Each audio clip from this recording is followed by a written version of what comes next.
বিকালবেলা চায়ের সাথে খাওয়ার জন্য যদি নরম তুলতুলে পারফেক্ট পাউন্ড কেক বানাতে চান তাহলে এখনই এই ভিডিওটা দেখে ট্রাই করুন। আজকে তৈরি করছি অসম্ভব মজার নরম তুলতুলে পারফেক্ট পাউন্ড কেক। এটা বানানো খুবই সহজ আর কোনো ধরনের ঝামেলাও নেই। মাত্র কয়েকটি উপকরণ দিয়ে তৈরি করে নিতে পারবেন। তো আমি প্রথমে এখানে নর্মাল তাপমাত্রায় থাকা 2টি ডিম নিয়েছি, 1/3 কাপ পরিমাণে রান্নার তেল আর 1/2 কাপ পরিমাণে চিনি দিয়ে দিলাম, 1 চা চামচ ভ্যানিলা এসেন্স দিয়ে দিলাম।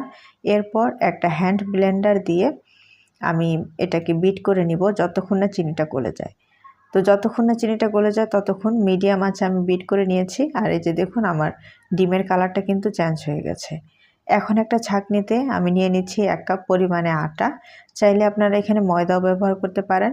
1 চিমটি লবণ আর 1/4 কাপ পরিমাণে গুঁড়া দুধ দিয়ে সেখানে 1/4 চা চামচ খাবার সোডা আর 1 চা চামচ বেকিং পাউডার দিয়ে দিলাম। এখন এই সবগুলো উপকরণ চেলে নিতে হবে। তো এই যে অবশিষ্ট অংশগুলো আছে সেগুলো ফেলে দেব। তারপর ইলেকট্রিক বিটার দিয়ে একেবারে লো স্পিডে এই সবগুলো উপকরণ ডিমের সাথে ভালো করে মিশিয়ে নিতে হবে। আর খুব বেশি স্পিডে এটাকে মেশাতে যাবেন না, তা না হলে ডিমের ফোমটা যে তৈরি হয়েছে সেটা কিন্তু নষ্ট হয়ে যাবে।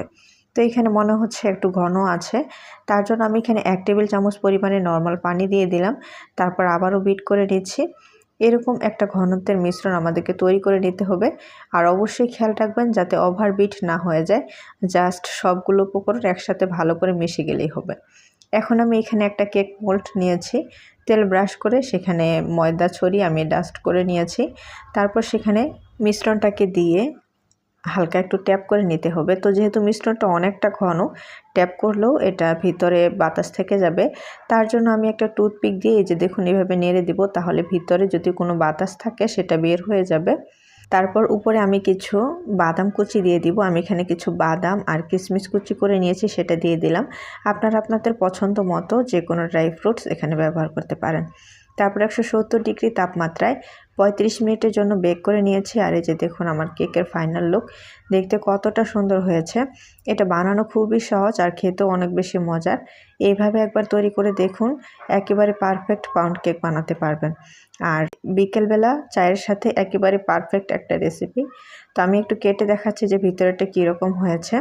চাইলে এটা আপনারা বাচ্চাদের টিফিনের জন্য তৈরি করতে পারেন। তো আশা করছি আমার আজকের সহজ রেসিপিটা আপনাদের কাছে ভালো লাগবে। আর ভালো লেগে থাকলে প্লিজ একটা লাইক করতে ভুলবেন না। চ্যানেলে নতুন হয়ে থাকলে সাবস্ক্রাইব করে পাশে থাকবেন।